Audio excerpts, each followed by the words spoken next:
วันนี้ก็เดี๋ยวเรามาฝึกกันเนาะที่เราเรียนมานะครับก็คือด้วยด้านวิชานะทุกคนเนาะเวลาที่วิชาเนี่ยก็คือการทำบางอย่างก็เรียนแบบคนงงๆเรียนแบบไปเรื่อยๆไม่ต้องไปกังวลเหมือนผมบอกว่าทุกคนยังมีเวลาใช่ไหมในการที่เราจะได้ปฏิบัติอยู่ดังนั้นไม่ต้องกังวลว่าจะต้องยังไงต่ออันนั้นให้มันเป็นหน้าที่ของวิชาแล้วกันแต่ว่าหน้าที่ของเราคืออะไรทำไปเรื่อยๆที่เราได้ไปทำให้มันสมบูรณ์ก่อนเนาะอย่างเมื่อวานเนี่ยเคยบอกไปแล้วว่าก่อนหน้านี้พอเรานึกถึงบุญในที่เราเคยทำผ่านมาใช่ไหมมันก็อาจจะแช่มชื่นใจน้อยลงผมก็บอกว่า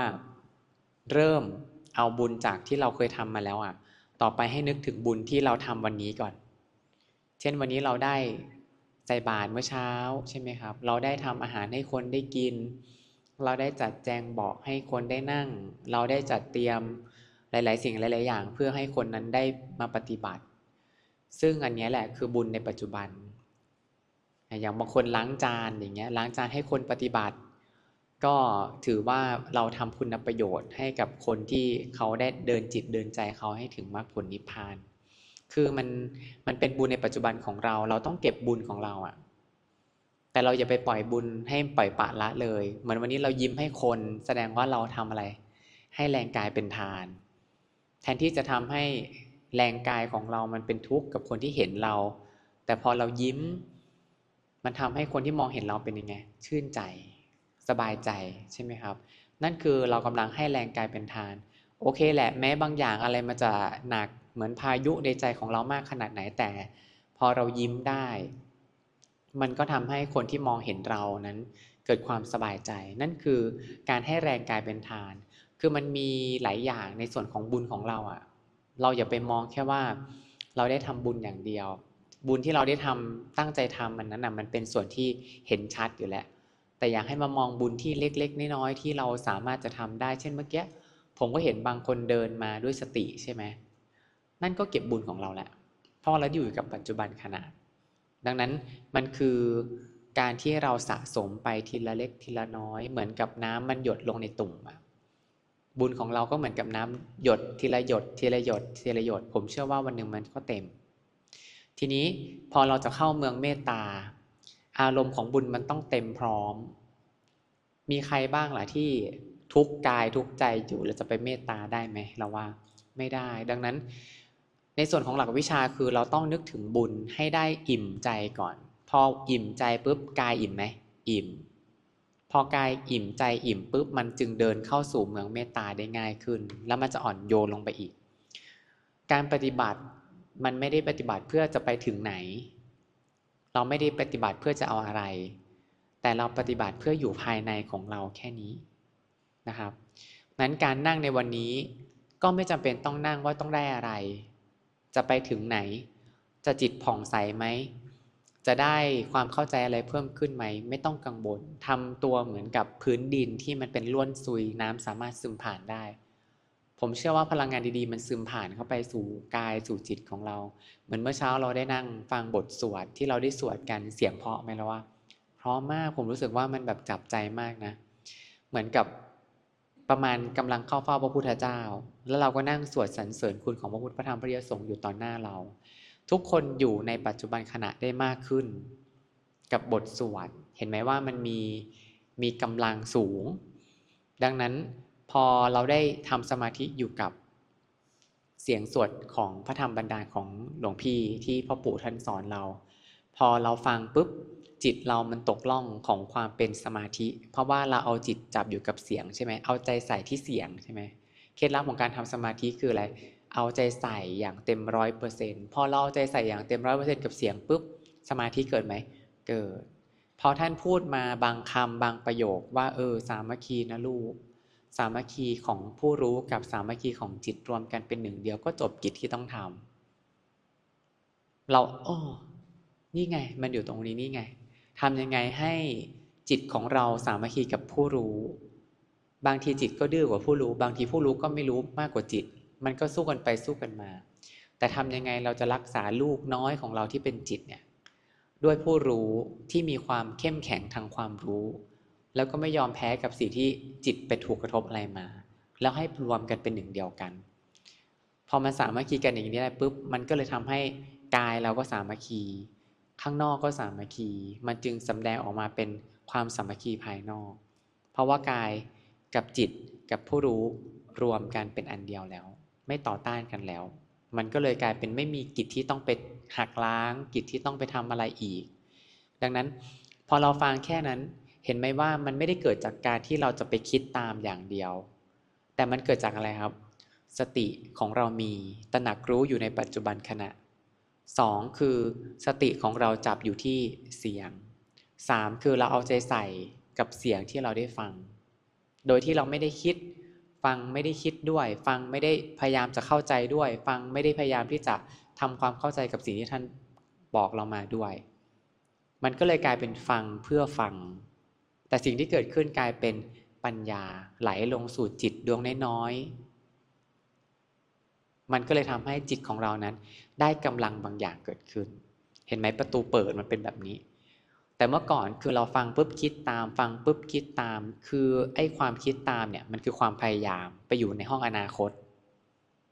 มันเลยกลายเป็นเราไม่อยู่ปัจจุบันพอเราไม่อยู่ปัจจุบันปุ๊บ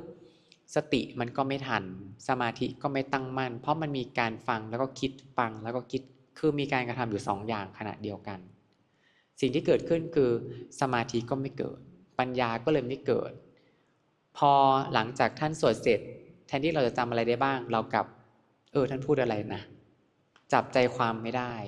แล้วก็ไปปฏิบัติไม่ได้เห็นไหมครับว่าปัญญามันก็เลยไม่เกิดดังนั้นพอเราติดกระดุมเม็ดแรกใหม่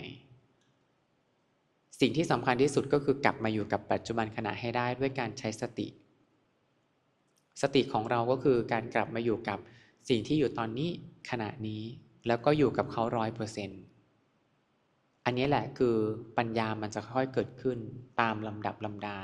เหมือนเมื่อสักครู่ผมเห็นคนบางคนเดินใช่ไหมเราใช้สติในการเดินแล้วก็ให้ใจใส่กับเขา100%การเดินของเราดันมีคุณภาพเปรียบประดุจกับเห็นพระพุทธเจ้าเดินแต่ละก้าวมีดอกบัวบานแต่ละดอกเพราะบานด้วยความเข้าใจตื่นรู้ในปัจจุบันขณะมันเป็นอย่างนั้นเลยนะมันจะทรงอำนาจของคนที่เดินฉึบฉับฉึบฉับฉึบฉับหรือบางคนพูดฉึบฉับฉึบฉับฉึบฉับแต่บางคนพูดด้วยสติสมาธิแล้วก็มันจะทำให้มีพลังอำนาจบางอย่างสังเกตไหมการผิดพลาดมันจะน้อยลงดังนั้นพอเราทำแบบนี้บ่อยๆพลังงานของบุญมันจะเกิดขึ้นเยอะขึ้นเยอะขึ้นเยอะขึ้นด้วยตัวของเขาเองอันนี้2พลังงานของความเมตตามันจะค่อยหล่อเลี้ยงบุญของเราไปเรื่อยๆบุญบางอย่างทำให้เราขาดเมตตาตัวเองถูกไหมบางคนอยากทำบุญมากจนจิตบีบคั้นมากๆก็เดือดร้อนไหมเดือดร้อนดังนั้นบุญสำคัญก็จริงแต่ถ้าบุญขาดเมตตาก็ไม่ได้เป็นสุขจริงๆดังนั้นในช่วงวิชาตอนแรกเราเห็นบุญมีเยอะแยะมากมายบางคนก็หายบุญอยากทำอยากทำอยากทำใช่ไหมแต่พอเรามาเรียนเรื่องของเมืองเมตตาต่อเราเห็นว่าการที่เรากระหายบุญหรืออยากจะทำบุญจนเกินใช้คำว่าเกินความพอดีจนก่อความเดือดร้อนให้เราบางคนแบบมีเงิน20อยากทำ100บุญไหมบุญนะความคิดเขาเป็นบุญไหมบุญนะแต่อะไรตัวเองเดือดร้อนขาดเมตตาไหมขาดเมตตาบุญส่วนบุญอกุศลส่วนอกุศลแยกกันนะครับไม่ได้ปนกันนะบางคนชอบปนกันว่าทำไมทำบุญแล้วได้บาปทำบุญแล้วไม่มีความสำเร็จทำบุญแล้วไม่เกิดความผ่องใสก็ใช่สิตอนทำบุญก็มีความก่อความเดือดร้อนให้ตัวเองหรือก่อความเดือดร้อนให้คนอื่นบางคนอยากได้บุญมากๆก็ไปแซงคิวเขาทำบุญก่อนไปตัดหน้าเขาทำบุญก่อนบางทีก็เอาชื่อฉันก่อนได้ไหมและคนข้างล่างก็เป็นไงเศร้าสิไปแซงเขาเหมือนกฐินอย่างเงี้ยเอาชื่อชั้นที่1ได้ไหมหรือยังไงดีและคนที่มาก่อนทำยังไงล่ะเขาก็มีกำลังเท่านั้นแต่เขาได้ลงชื่อไปแล้วแต่พอเราบอกว่าเรามีกำลังเยอะเอาชื่อท่านอันดับ1ก่อนก่อความเดือดร้อนไหมเดือดร้อนคนอื่นเป็นไงก็เศร้าเขาอาจจะไม่นั่งพูดหรอกแต่เขารู้สึกมันก็คือการฆ่าเขาด้วยความรู้สึก ถูกไหมครับดังนั้นบุญดีไม่ได้บอกว่าไม่ดีแต่พอมาประกอบกับเมืองเมตตาที่เราเข้าไปแล้วอ่ะมันจะมีการไตร่ตรองที่ละเอียดมากขึ้นว่ามันก่อความเดือดร้อนให้ใครไหมการจะเดินหน้าไปแซงคนอื่นเราเป็นสุขจริงอยู่แต่คนอื่นเดือดร้อนจะทำหรือเปล่ามันก็ต้องคิดไงถูกไหมครับอันนี้คือการเดินเข้าสู่เมืองเมตตาจึงจะมีความละเอียดละออมากขึ้นบุญของเราจะยิ่งสำฤทธิ์เป็นผลเร็วขึ้นแล้วก็มากขึ้นตามลำดับลำดาดังนั้นความสำคัญของบุญไม่ได้อยู่ที่มูลค่าผมบอกแล้วมันอยู่ที่คุณค่าทางจิตของเรามากกว่าว่าเราทำบุญเพื่ออะไรดังนั้นพอเราเอาบุญบวกกับเมืองเมตตาปั๊บผมเชื่อเลยว่าเอาไปใช้ในชีวิตประจำวันเนี่ยเราจะมีความสุขมากขึ้นเราจะยิ้มได้มากกว่านี้อีกแล้วเราก็เอาใจใส่กับแค่2เรื่องนี้ก่อนอย่าเพิ่งไปเรื่องอื่นอย่าเพิ่งไปดูด้านนั้นด้านนู้นด้านนี้อย่าเพิ่งไปกังวลโอเคไหมตกลงกันก่อนนะเราก็แค่ตรงนี้ถึงเมืองบุญละตรงเนี้ยเดินเข้าเมืองเมตตาละแล้วก็อยู่ในเมืองเมตตานี่แหละวันทั้งวันนึกถึงบุญนึกถึงว่า8อย่างเราครบหรือยัง8อย่างเราทำให้เกิดความเดือดร้อนต่อตัวเองหรือความเดือดร้อนต่อคนอื่นไหมบางคนนั่งสมาธิอยู่ก็บีบคั้นจิตตัวเองเหมือนกันก็เป็นไปได้ดังนั้นก็ต้องตอบว่าหรือเราพอใจแค่นี้วันนี้อาจจะไม่ได้นั่งไม่เป็นไรเนาะเพราะว่าวันนี้มันไม่มีเวลามันกระชั้นชิดไม่เป็นไรงั้นลูกไม่เป็นไรลูกเดี๋ยววันไหนพ่อจะพาลูกมาทำใหม่เหมือนวันเนี้ยเราก็พาลูกของเรามาสวดมนต์มานั่งสมาธิมากรรมฐานใช่ไหมครับนั่นก็คือเราพาลูกของเรามาเดินจิตในการทำบุญทำกุศลทีนี้เราก็เป็นยังไงหาโอกาสให้ลูกของเราบ่อยๆแค่นั้นเองไม่ต้องไปบีบคั้นวันนี้มันมีโอกาสมากแล้วก็ทำมากหน่อยใช่ไหมอย่างเช่น2วันนี้ผมบอกว่ามันเป็นวันขี้เกียจของเราไม่ต้องคิดเรื่องอื่นพาลูกของเรามาผ่อนคลายพักผ่อนเรียกว่ามาพักผ่อนนะพักผ่อนกายพักผ่อนจิตด้วยสิ่งแวดล้อมที่เรามีดังนั้น2วันนี้จึงเป็นวันที่มีคุณค่ากับลูกน้อยของเรามากๆเราก็ตั้งใจทำตั้งแต่ตื่นยันหลับส่วนวันนี้กลับบ้านไปจะเกิดอะไรขึ้นก็ไม่เป็นไรก็ค่อยๆฝึกไปแต่ผมเชื่อว่ามันต้องมีอะไรเปลี่ยนแปลงแน่ๆดังนั้นถ้าเราเข้าใจในเมืองเมตตาทั้ง8ตัวเราจะให้อภัยตัวเองได้ง่ายบุญของการที่อภัยทานก็จะง่ายอภัยทานตัวแรกต้องอภัยทานตัวเองก่อนนั่งกรรมฐานไปเราก็จะสบายขึ้นวันนี้เราเข้าใจแค่ 1% ก็พอเพราะว่าไม่ต้องบีบคั้นตัวเองวันนี้ทำได้เท่านี้ก็พอใจแล้วมันจะเกิดความไม่เดือดร้อนนะครับตัวเองจะไม่เดือดร้อนแล้วเราก็จะเป็นสุขดังนั้นบางคนตั้งเป้าเลยคอร์สกรรมฐานเนี่ยฉันต้องได้อะไรเห็นไหมบีบคั้นตั้งแต่ยังไม่ได้เข้ามาแล้วนะคำถามคือพอมันไม่ได้ล่ะก็ย่ำยีจิตตัวเองถูกไหมครับพอเพื่อนมาขัดขวางความดีของเราที่เราอยากจะทำแล้วมันไม่ได้ตามเป้าเราก็เบียดเบียนเพื่อนอาฆาตเพื่อนเนี่ยฉันอยากมาทำบุญเท่านี้มาขวางฉันทำไมดีไม่ดีบางคนไปว่าคนรอบข้างเราขวางฉันอีกแล้วไปเพ่งโทษเขาอีกจองล้างจองผ่านเขาอีกมันใช่บุญของเราไหมดังนั้นการมา2 วันของเราจึงเสมือนทำบุญแต่กุศลเกิดน้อยมากๆโอเคไหมนี่คือการเข้าเมืองบุญต่อไปด้วยเมืองเมตตาดังนั้นในส่วนของวิชาของเราเนี่ยมันต้องอาศัยการที่ทำความเข้าใจปริยัตินี่คือปริยัติที่เราต้องเข้าใจในส่วนของเอาไปปฏิบัติต่อจากนี้ไปทุกคนก็ไปน้อมนึกถึง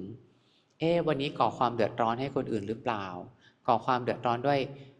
ตัวเราเองหรือเปล่าคือจิตของเราเดือดร้อนไหมกายของเรามันเดือดร้อนไหมหรือคนอื่นเดือดร้อนเพราะเราหรือเปล่าเพราะความคิดเพราะคำพูดหรือการกระทำมันมีไหมนะวันนี้หรือตั้งใจไว้ว่าไม่นะฉันจะต้องไม่ก่อความเดือดร้อนให้ใครโดยเฉพาะฉันเอง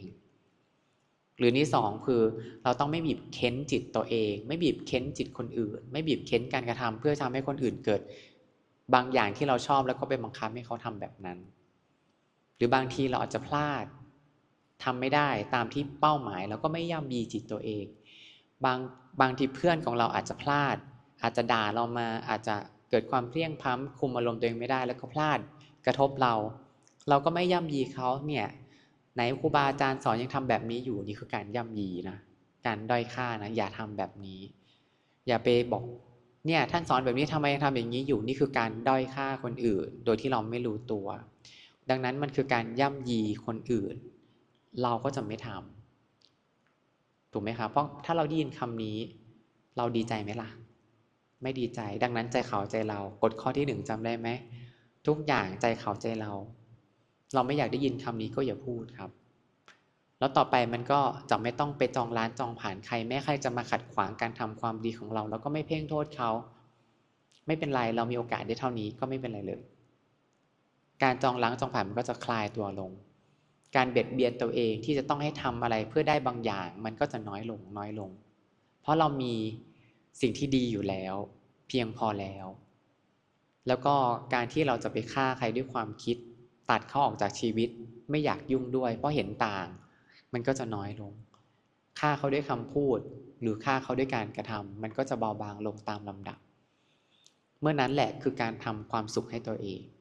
แต่การทำความสุขให้ตัวเองก็คือการอยู่กับปัจจุบันนะสังเกตไหมพอเราทำอะไรช้าลงเดินให้ช้าลงอยู่กับปัจจุบันช้าลงเราได้หยุดความคิดถูกไหมซึ่งความคิดมันเป็นบ่อกเกิดที่จะทำให้เราเพียงพำไปอยู่อนาคตหรืออดีตเสมอแต่พอเรากลับมาหยุดความคิดเราได้เรามีโอกาสอยู่กับปัจจุบันได้มากขึ้นจิตของเราตอนนั้นแหละคือการฝึกอยู่มันคือการฝึกอยู่ฝึกอะไรเหรอฝึกที่จะละความชั่วจากความคิดฝึกที่จะทำความดีด้วยการฝึกสติแล้วจิตเราจะผ่องขึ้นมาเองนั่นขณะเดียวกันเรากำลังฝึกโอวาทปาติโมกข์ที่เป็นคำสอนของพระพุทธเจ้าอยู่นะไม่ใช่ของเล่นๆนะการฝึกในปัจจุบันนะแค่คุณเดินด้วยเดินนั่งด้วยนั่งล้างจานด้วยล้างจานหายใจเพื่อหายใจนั่งสมาธิเพื่อนั่งสมาธิเราไม่ได้นั่งสมาธิเพื่อจะไปถึงอะไรเรานั่งเพื่อนั่งเฉยๆแต่นั่นแหละคือการฝึกอยู่ในโอวาทปาติโมกข์คือหยุดถ้าไม่เชื่อทุกคนลองคิดดูสิเกือบ 90% มันจะพาเราออกไปอนาคตเลยลองปล่อยดูไม่ต้องมีสติในปัจจุบันมันจะพาเราไปเลยอนาคตบ้างอดีตบ้างรออยู่2 อย่างนี้แหละค้างเตงค้างเตงค้างเต้งอยู่อย่างเงี้ยเสร็จปุ๊บก็หอบความทุกข์ใจมาให้ใช่ไหมแล้วก็เสร็จปุ๊บก็ทำยังไงย่ำยีตัวเองเบียดเบียนตัวเองโหเยอะแยะมากมายเลยมันจะพาลูกสมุนมาเต็มไปหมดเลยดังนั้นการอยู่กับปัจจุบันขณะจึงเป็นสิ่งที่ประเสริฐที่สุดนะครับค่อยๆฝึกไปแล้วก็เตือนตัวเองว่าการที่เราจะอยู่ปัจจุบันขณะได้อย่าง100%ได้อะมันคือการทำสิ่งเดียวไม่ใช่ทำ2 สิ่งในขณะเดียวกันผมยกตัวอย่างง่ายๆเช่นทุกคนสวดคาถาเงินล้านเนี่ยเดินไปด้วยสวดไปด้วยทุกคนคิดว่าจิตของเรามันอยู่ตรงไหนไม่รู้ว่ามันอยู่ตรงไหนนะบางทีก็อยู่ที่บทสวดบางทีก็อยู่ที่เดินหรือบางทีที่อยู่ที่หูอยู่ที่ตาอยู่ที่จมูกมันไม่รวมกันถูกต้องไหมครับดังนั้นการกระทำแบบนี้มันจึงไม่เกิดสมาธิถามว่าทำดีไหมสวดคาถาเงินล้านดีนะแต่มันไม่เกิดสมาธิเพราะมันไม่รวมถูกต้องไหมถ้ากลับกันเราว่างตอนเนี้ยเราว่างครึ่งชั่วโมงเราเอาจิตอยู่กับบทสวดค่อยๆสวดไปสวดเพื่อสวดฉันไม่ได้สวดเพื่อจะเอาอะไรเลยฉันสวดเพื่อทำสมาธิและบูชาพระพุทธพระธรรมพระยาสงฆ์สวดแค่นี้เป้าหมายเรามีแค่นี้แล้วสวดแบบสบายๆไปเรื่อยๆสัมปจิตฉามินาสังสิโมพมมาจากมหาเทวาอย่างเงี้ยครับปล่อยสบายๆไปแล้วไปดูจิตใหม่มันจะเปลี่ยนแปลงลองดูนะนั้นเคล็ดลับของการทำสมาธิคือทำอย่างเดียวนะครับบางคนก็อยากสวดให้จบเร็วๆบางคนก็พยายามวิ่งออกไปสวดเร็วๆเพื่อให้มันจบอันนี้ก็คือการวิ่งไปหาอนาคตทั้งที่ตัวเองก็ทำความดีอยู่นะแต่มันดันออกไปอนาคตและจิตก็ถูกบีบคั้นด้วยต้องจบกี่จบเหนื่อยครับเราขาดเมตตาตัวเองนะเห็นไหมตอนที่เมืองบุญผมไม่พูดเรื่องนี้แต่ผมสังเกตทุกคนที่สวดมันอึดอัดแล้วมันก็บีบคั้นแล้วเราก็ไม่ได้อยู่กับปัจจุบันขณะจริงๆมันผมจะพยายามพูดว่าทุกคนเวลากินข้าวอ่ะเราไม่ได้กินข้าวอยู่เพราะว่าบางคนขณะกินข้าวก็สวดคาถาเงินล้านอยู่แสดงว่าคุณไม่ได้กินข้าวคุณกำลังดื่มน้ำแต่คุณกำลังสวดคาถาเงินล้านอยู่แสดงว่าคุณไม่ได้กินน้ำ มันไม่รวมกันเป็นหนึ่งเดียวมองภาพออกไหมดังนั้นช่วงเวลาที่การกินข้าวมันมีองค์ประกอบมากมายที่ทุกคนสามารถจะสัมผัสถึงความเป็นสุขได้ในขณะปัจจุบัน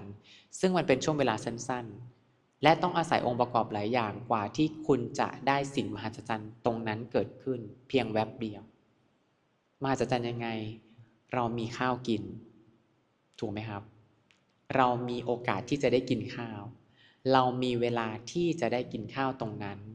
และเรามีคนที่รักเรามองไปแล้วก็มีความเป็นสุขใช่ไหมเหมือนเมื่อกี้เขาไปนั่งในห้องอะไรนะที่แม่นั่งในห้องครัวน่ะห้องลับใช่ไหมอยู่ในห้องเก็บของอ่ะมันคือการที่มองไปแล้วอยู่กับเพื่อนของเราที่เรามีความสุขใจที่เขาอยู่ตรงนั้นและเราก็อยู่ตรงนี้และเราก็ได้ใช้เวลาร่วมกันเห็นไหมครับมันอาศัยองค์ประกอบเยอะไหมเยอะกว่าที่จิตมันจะเป็นสุขใช่ไหมครับแต่เรากลับเลือกที่จะคิดถึงอย่างอื่นเลือกคิดถึงจะพูดอย่างอื่นเลือกคิดถึงจะคิดถึงอนาคตเลือกคิดถึงจะคิดถึงอดีตเวลาปัจจุบันเราเลย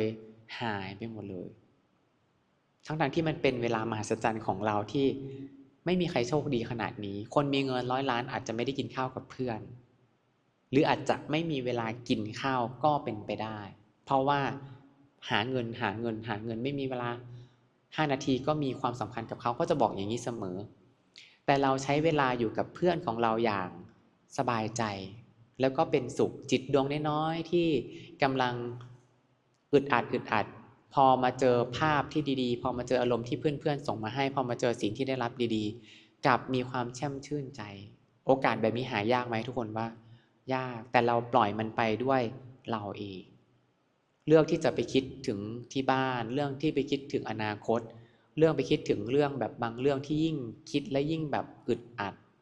ทุกข์ใจเศร้าหมองเสียดายปัจจุบันขณะที่ดีๆแบบนี้ซึ่งมันผ่านไปแล้วเห็นไหมเราไปย้อนกลับไปถึงตอนนั้นมันก็ไม่แช่มชื่นเหมือนเดิมแต่ตอนที่เราอยู่ตอนนั้นจริงๆมันมีความเป็นสุขมากๆและความสุขตรงนี้แหละจิตเราจะเก็บไว้ครับเป็นพลังงานดีๆเข้าไปเรื่อยๆเรื่อยๆเรื่อยๆเสร็จปุ๊บพอเราใช้พลังงานนี้นะมันจะออกมาเองทางตาทางหูทางจมูกทางลิ้นทางกายทางใจเขาจะพาเราทำสิ่งดีๆต่อไปแต่ถ้าทุกคนเลือกที่จะรับแต่อารมณ์ที่เกลียดชังเพ่งโทษจิตเขาก็จะรับอารมณ์นี้ไปณวันหนึ่งเขาก็จะออกมาทางตาทางหูทางจมูกทางลิ้นทางกายทางใจเพราะว่าจิตที่ฝึกดีแล้วเท่านั้นจะนำความสุขมาให้จำได้ไหมนั้นเราพาเขาไปจำเรื่องไหนเขาก็จะจำเรื่องนั้นเราพาเขาไปจำเรื่องแตกแยกเขาก็จะจำแต่เรื่องแตกแยกณวันหนึ่งเขาก็จะสร้างความแตกแยกให้กับเรามองก็แตกแยกฟังก็แตกแยกมันเป็นอย่างนั้นดังนั้นการที่เราได้อยู่ด้วยกันผมต้องบอกไงแค่เราได้นั่งด้วยกันแบบนี้ยังไม่ต้องเจริญธรรมะก็ได้นะมันเป็นเวลาที่ดีที่สุดในปัจจุบันที่เรามีโอกาสแบบนี้ใครจะมารวมตัวกันได้ขนาดนี้จิตดวงเดียวกันขนาดนี้อยากไปพระนิพพานเหมือนกันแบบนี้อดทนอดกลั้นแม้จะมีสภาวะแวดล้อมที่มันบีบคั้นเราขนาดนี้แต่เราก็ยังมาอยู่ที่นี่ด้วยกันได้มันหายากไหมทุกคนว่ายากแล้วเราจะปล่อยเวลาแบบนี้แทนที่จิตจะได้สัมผัสอารมณ์แล้วก็เก็บความรู้สึกดีๆกับเก็บไปแต่เราดันไปคิดถึงพรุ่งนี้ดันไปคิดถึงเมื่อวานดันไปคิดถึงเรื่องในสิ่งที่เราแก้ไม่ได้เราก็ขาดทุนทั้งที่มันมีต่อหน้าที่ดีๆอยู่แล้วถูกต้องไหมครับดังนั้นอันนี้นะฝากทุกคนไว้นะปัจจุบันขณะจึงเป็นสิ่งที่ดีมากๆที่เราควรจะหยิบฉวยโอกาสนั้นและเก็บมาไว้ในจิตของเราบ่อยๆเราจะมองเห็นคนที่เรารักได้ชัดแม้จะเห็นคนที่กำลังเดือดร้อนเราก็เห็นได้ชัดในปัจจุบันขณะว่าดูสิขนาดมีพร้อมมวลขนาดนี้แต่เขายังอยู่ปัจจุบันไม่ได้เลยเขายังคิดถึงอนาคตอยู่เลยเขายังคิดเรื่องถึงการแตกแยกความเกลียดชังอยู่เลยทำไมเขาไม่เอาเวลานั้นกลับมาอยู่กับสิ่งที่เขามีแล้วมันเป็นสุขมากๆซึ่งคนอื่นมีได้ยากเราก็เห็นอะไรสัจธรรมของชีวิตว่าบางอย่างมันเปลี่ยนแปลงไม่ได้ต่อให้เราช่วยสร้างสถานการณ์ให้ละถูกไหม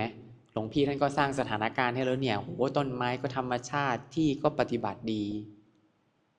เสียงเราก็มีโอบกอดพลังงานท่านก็จวดสวดให้เรามีความเป็นสุขแต่เราเลือกเองที่จะละทิ้งสิ่งต่างๆเหล่านี้ออกไปนั่นคือสิ่งที่เราทิ้งปัจจุบันนะดังนั้นต่อไปนี้เนาะฝากทุกคนไว้ว่าเราคือคนปัจจุบัน